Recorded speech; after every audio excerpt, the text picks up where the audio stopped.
Hello welcome back to my YouTube channel. अघिल्लो भिडियोमा हामीले साना बोटहरूलाई कसरी ग्राफ्टिङ गर्ने कहिले गर्ने भनेर जानेका थियौँ भने आजको भिडियोमा चाहिँ म ठुला बोटहरूलाई कसरी ग्राफ्टिङ गर्ने कहिले गर्ने भनेर देखाउन जाँदैछु। यदि साना बोटहरूलाई कसरी ग्राफ्टिङ गर्ने भनेर सिक्न मन छ र त्यो भिडियो हेर्नु भएको छैन भने मेरो अघिल्लो भिडियो हेर्न सक्नुहुन्छ। त्यो भिडियोको लिङ्क डिस्क्रिप्सनमा छ अथवा मेरो च्यानललाई भिजिट गरेर त्यहाँबाट पनि हेर्न सक्नुहुन्छ। योभन्दा अघिल्लो भिडियो हो। त्यसमा चाहिँ मैले आफैले एक्लैले भिडियो खिच्दै एक्लैले ग्राफ्टिङ गरेको थिएँ। त्यही भएर अलि केही सर्टहरू अलि त्यति क्लियर थिएन हैन। त्यही भएर आजको भिडियोमा चाहिँ मलाई साथ दिनको लागि मेरो आदरणीय दाइ प्रकाश कार्की र मेरो प्रिय मित्र कमल तिवारी सँगै हुनुहुन्छ। पहिला हामी ग्राफ्टिङ कसरी गरिन्छ त्यो देखाउँछौँ र अघिल्लो भिडियोमा तपाईहरुले सोध्नु भएका विभिन्न प्रश्नहरूको एन्सर म अन्तिममा दिने कोसिस गर्ने नै छु।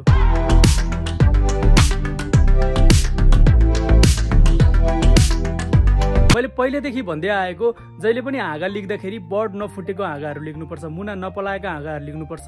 1.5 वर्ष भन्दा पुरानो नभएको त्यो भन्दा नयाँ हाँगाहरू लिगेपछि बल्ल राम्रोसँग पलाउँछ।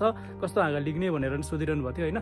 जहिले पनि नयाँ हाँगा 6-7 महिना भन्दा पुरानो 1.5 वर्ष भन्दा नयाँ हाँगाहरू चाहिँ लिग्नुपर्छ। अनि यसलाई मुना पलाउन भन्दा अगाडि नै काटेर स्टोर गरेर राख्नुपर्छ।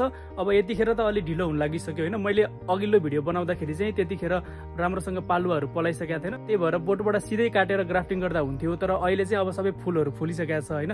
अब चाहिँ ढिला भइसक्यो। अब चाहिँ बोटबाट सिधै काटेर ग्राफ्टिङ गर्न मिल्दैन। हामीले पहिले स्टोर गरेर राखेको हुनुपर्छ। मैले पहिलेदेखि भन्दै आइरहेको छु कि जहिले पनि बर्ड फुट्नु भन्दा अगाडि नै हाँगाहरू काटेर स्टोर गर्नुपर्छ। अनि कसरी गर्ने भनेर पनि मैले पहिलेदेखि भन्दै आएको छु। हामीले काठको धुलोमा राख्न सक्छौँ, नभए सामान्य तरिकाले माटोमा पुरेर राख्दा पनि 1.5 महिनासम्म मजाले त्यो हाँगालाई हामी युज गर्न सक्छौँ। अब यो सामान्य हाँगा काट्ने प्रोसेस त मैले अघिल्लो भिडियोमा पनि भनेकै छु। त्यही पनि अब यसमा तपाईले हेर्न सक्नुहुन्छ। जहिले पनि 2टा अथवा 3वटा आँखला राखेर बर्ड राखेर अनि काट्नुपर्छ, हाँगा काट्नुपर्छ। अब यो हाँगालाई काटेर मिलाइन्छ। लगभग सानो रुखमा होस् अथवा ठुलो रुखमा होस्, ग्राफ्टिङ गर्ने तरिका त एउटै नै हो हैन। त्यही अलिकति जस्ट सानो रुख र ठुलो रुख, सानोमा एउटा हाँगा मात्र जोडिन्छ भने ठुलोमा चाहिँ 2टा 3टा 4वटा रुख अनुसारको बनोट अनुसार कतिवटा जोड्ने भन्ने कुरा मात्र फरक हो। यसलाई काट्दाखेरि एकैचोटिमा काट्नुपर्छ, अगाडि पछाडि चाहिँ अलिक गहिरो गरेर काट्नुपर्छ भनेर मैले पहिलेदेखि भन्दै आएका कुराहरू हुन् हैन। अब यसरी काटिसकेपछि यसलाई हामी ग्राफ्टिङ टेपले र्याप गर्छौँ।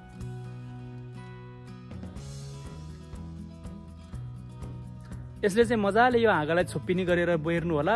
यो चाहिँ पछि गएर आफै घामले पग्लेर जान्छ, यसलाई निकाल्नु पर्दैन। अब हामी ग्राफ्टिङ गर्नको लागि यो रुखलाई काट्दैछौँ। अब यो रुख किन काटेर फेरि हाँगा जोड्न लागेको भन्नुहुन्छ भने यो त अब कोरियाको काम भयो। यहाँको चाहिँ सुन्तलाको प्रजातिहरू विभिन्न छ। अब सामान्य तरिकाले नेपालीमा बुझ्ने तरिकाले भन्दाखेरि चाहिँ यो हामीले पहिला लगाएको सुन्तलाको बोट जुनारको बोट हो हैन। जुनारको बोट खासै राम्रो भएन, यो ठाउँमा खासै सुइटेबल भएन। त्यही भएर अब यसलाई हामीले काटेर सुन्तलाको ग्राफ्टिङ गर्दैछौँ। यो बोटमा हामी अब सुन्तला फलाउन चाहन्छौँ। त्यही भएर यसलाई काटेर अब सुन्तलाको हाँगा ग्राफ्टिङ गर्ने हो। अब यसरी यो बोटलाई काटिसकेपछि यसको यो माथि वुन्ड सिलर, यो घाउमा लगाउने औषधि मजाले दल्दिन पाएको भए एकदम राम्रो हुन्थ्यो हैन। त्यही भएर अघिल्लो दिनमा नै यो बोट काटेर अनि यसमा यो वुन्ड सिलर दल्यो भने एकदम राम्रो हुन्थ्यो।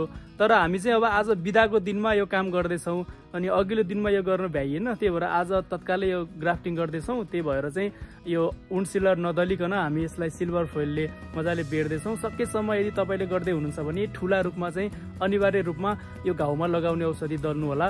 अब यो बोटको आकार अनुसार, बोट ठिक्कको सानो छ भने 2टा अथवा 3टा, तर अलिक ठुलो बोट छ भने चाहिँ 4वटासम्म हामीले हाँगाहरू यसलाई जोडिदिनुपर्छ। बोट कत्रो छ त त्यसको फेद अनुसार कतिवटा हाँगा जोड्ने त्यो तय गरिन्छ।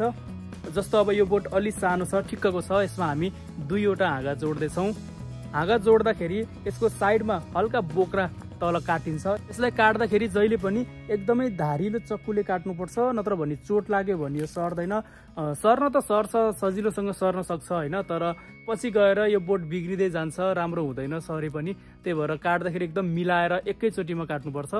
अब यो सिधा काटेपछि अघि हामीले तयार गरिएको यो हाँगालाई यसमा लगेर चट्ट मिलाएर हालिन्छ। यसलाई हाल्दा चाहिँ छेउमा यसको यो काटेको छेउको हरियो भाग र यो सानो हाँगाको हरियो भाग चट्ट जोडिनी गरेर राख्नुपर्छ। अब यति राखेपछि यसलाई हामी र्यापिङ टेपले मजाले बेर्छौँ। र्यापिङ टेपले बेरेपछि त्यो माथि कालो टेपले मजाले बेर्दिनुपर्छ। किनकि यो हल्लियो भने चाहिँ सर्दैन हैन। यसमा हावा पानी केही पनि छिर्नु हुँदैन कि, यो हल्लिनु पनि हुँदैन। त्यही भएर सकेसम्म एकदमै कडा बनाएर यसलाई बेर्दिनुपर्छ। अब टेपले बेरेपछि हामी यसको माथि अघि पनि मैले भनेको थिएँ हामीले वुन्ड सिलर लगाउन सकेनौँ। त्यही भएर सिल्भर टेप, यो सिल्भर टेप सिल्भर फोइल जस्तै हो यो चाहिँ हैन। यो सिल्भर टेपले मजाले हामी यसलाई छोपिदिन्छौँ। यो गर्दाखेरि एक त यो बोट सुक्न पनि पाउँदैन, अर्को यसमा पानी पनि छिर्न पाउँदैन। यो हामीले जहाँ जहाँ हाँगा हालेका छौँ त्यसको वरिपरि पनि पानी नछिर्ने गरेर मजाले यसले छोपिदिनुपर्छ। अब यति गर्दा पनि यो हाँगाको वरिपरि त थोरै खाली त रह्यो होइन, यहाँबाट पानी छिर्न सक्छ।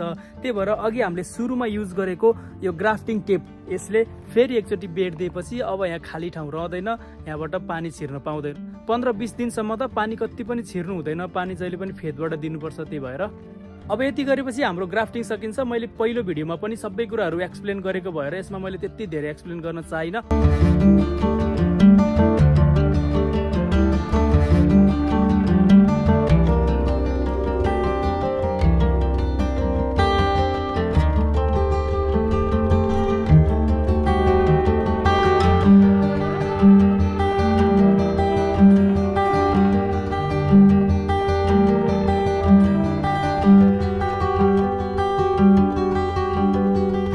अब अघिल्लो भिडियोको कमेन्ट सेक्सनमा तपाईहरूले नै सोध्नु भएको प्रश्नको उत्तर दिने कोसिस गर्नेछु। सबैभन्दा पहिला हाम्रो उत्तम गुरुङजीले भन्नुभएको छ ग्राफ्टिङ गर्दा फेद कुन लिने र ग्राफ्टिङको टुप्पोको भाग कुन लिने भन्नुभएको छ। ग्राफ्टिङको फेद चाहिँ हामीले 3 पातेमा गरेका थियौँ सानोमा होइन। 3 पातेको बोट चाहिँ यस्तो हुन्छ, यसमा हामीले ग्राफ्टिङ गरेका थियौँ र आज चाहिँ हामी यो जुनारको बोटमा सुन्तलाको ग्राफ्टिङ गर्दैछौँ। यदि तपाईँ सानो बोटमा ग्राफ्टिङ गर्न चाहनुहुन्छ भने 3 पातेको बोट लिएर त्यसमा ग्राफ्टिङ गर्न सक्नुहुन्छ। हाँगा चाहिँ अब जुनारको गर्न चाहनुहुन्छ कि सुन्तलाको गर्न चाहनुहुन्छ त्यसको हाँगा लिनु होला। अनि हाम्रो प्रवीण राणाजीले भन्नुभएको छ नर्सरी उत्पादन गर्दा बिरुवा जन्माएको कति वर्षमा कलमी गर्न मिल्छ भन्नुभएको छ। लगभग 2 वर्षदेखि चाहिँ कलमी गर्न सकिन्छ।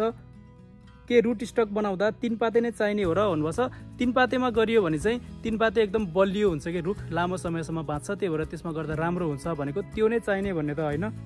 हाम्रोतिर सुन्तला निकै हुने गर्थ्यो, सबै मर्यो, लगाउँदा 1-2 वर्ष फल्छ अनि मर्छ भन्नुभएको छ नि। 1-2 वर्ष फलेर मर्छ भन्नुभएको छ नि। 3 पाते चाहिँ अलि लामो समयसम्म बाँच्छ क्या, त्यही भएर यसमा गर्दा राम्रो हुन्छ भनेर मैले जस्ट सजेस्ट गरेको। अनि हाम्रो राजकुमार सुनवारजीले भन्नुभएको छ यो ग्राफ्टिङ नेपालमा कुन मौसममा गर्दा राम्रो हुन्छ, कुन मन्थमा गर्दा राम्रो हुन्छ भन्नुभएको छ। हाम्रो नेपालमा चाहिँ सकेसम्म चैतमा गरेको त एकदम राम्रो हुन्छ होइन। जब यो पालुवा पलाउन सुरु हुन्छ नि, पालुवा पलाउन भन्दा अगाडि हाँगा काटेर राखेर अनि पालुवा पलाउन सुरु गरेपछि हामीले ग्राफ्टिङ गर्यो भने एकदमै राम्रो हुन्छ। र यसको लागि हिटिङ चेम्बर चाहिन्छ, यसको लागि कति टेम्परेचर चाहिन्छ भनेर सोध्नु भएको छ। त्यस्तो चेम्बर नै चाहिन्छ भन्ने त होइन, तर सकेसम्म अलिक गर्मी भयो भने छिटो पलाउँछ भनेर मात्र हो। सामान्य हामीले बाहिर पनि गर्न सकिन्छ, तर पानी नछिर्ने गरी ग्राफ्टिङ गर्नु होला। अनि राई प्रवीणजीले भन्नुभएको छ जोड्नुभन्दा अगाडि पानीमा भिजाउनु पर्छ कि पर्दैन भन्नुभएको छ। पानीमा भिजाउँदा पनि हुन्छ, नभिजाउँदा पनि हुन्छ, त्यसले चाहिँ त्यस्तो ठुलो असर गर्दैन। राई प्रवीणजीले नै फेरि भन्नुभएको छ टाढाबाट हाँगा कसरी ल्याउने सुक्दैन भन्नुभएको छ। टाढाबाट लैजानु पर्यो भने टावेल भिजाएर रुमाल भिजाएर त्यसमा बेरेर लैजानु भयो भने 1-2 दिन त मजाले जति टाढा पनि लैजान सकिन्छ। अनि इनोसेन्ट कार्की गुरुङले भन्नुभएको छ यो प्लास्टिकको घरभित्र नै गर्नुपर्छ कि बाहिर खुल्ला घाम पर्ने ठाउँमा पनि गर्दा हुन्छ भन्नुभएको छ। यसलाई प्लास्टिकको घरमा त यहाँ छ र त्यो भएर गरेको, बाहिर गर्दा पनि हुन्छ, भित्र नै गर्नुपर्छ भन्ने त होइन। अनि कमल गुरुङजीले भन्नुभएको छ 3 पाते भनेको कस्तो फ्रुट हो भन्नुभएको छ। 3 पाते पनि सुन्तला, कागती, यो जुनार यिनीहरूकै फ्यामिलीभित्र पर्ने फ्रुट हो, त्यही भएर 3 पातेमा सुन्तला, कागती सबै ग्राफ्टिङ गर्न मिल्छ। अनि कुलुङ कृषकजीले भन्नुभएको छ भोगटे र सुन्तला हुन्छ कि हुँदैन भन्नुभएको छ। भोगटेमा सुन्तला मजाले ग्राफ्टिङ गर्न सकिन्छ। यदि भोगटेका बोट टन्नै छ भने त्यसलाई काटेर सुन्तला अथवा जुनार लगाइदिँदा हुन्छ। अनि यो नाम चाहिँ मैले पढ्न सकिनँ, एकदमै अप्ठ्यारो रहेछ। जुनसुकै बोट बिरुवाको ग्राफ्टिङ गर्ने तरिका यसरी नै हो भन्नुभएको छ। ग्राफ्टिङ गर्ने तरिका चाहिँ एउटै हो, टाइम चाहिँ थोरै फरक पर्न सक्छ, कुनैलाई अलिक गर्मीमा कुनैलाई अलिक जाडोमा हुनसक्छ, तर तरिका चाहिँ एउटै हो है त। अनि खेमराज राईजीले चाहिँ यो पलाउँछ कि पलाउँदैन देखाउनु है भन्नुभएको छ। म अवश्य देखाउने छु। आजको अनि अस्तिको मैले गरेको कलमी दुईटैको एउटै भिडियोमा पलाइसकेपछि त्यो हाँगालाई कसरी हुर्काउने, बोट कसरी ठिक्कको राम्रो बनाउने, त्यसको कुन कुन हाँगालाई चाहिँ जोगाउने, कुन कुन हाँगालाई चाहिँ भाँचेर फालिदिने, त्यसको बारेमा म डिटेलमा अब बिस्तारै भिडियो बनाउँदै जानेछु। त्यसको लागि तपाईँहरूको सपोर्ट पनि चाहिन्छ, त्यही भएर च्यानललाई एउटा सब्सक्राइब गरेर अनि बेल आइकनलाई पनि थिचेर राख्नु होला। यदि यो भिडियो मन पर्यो भने भिडियोलाई एउटा लाइक गर्नु होला।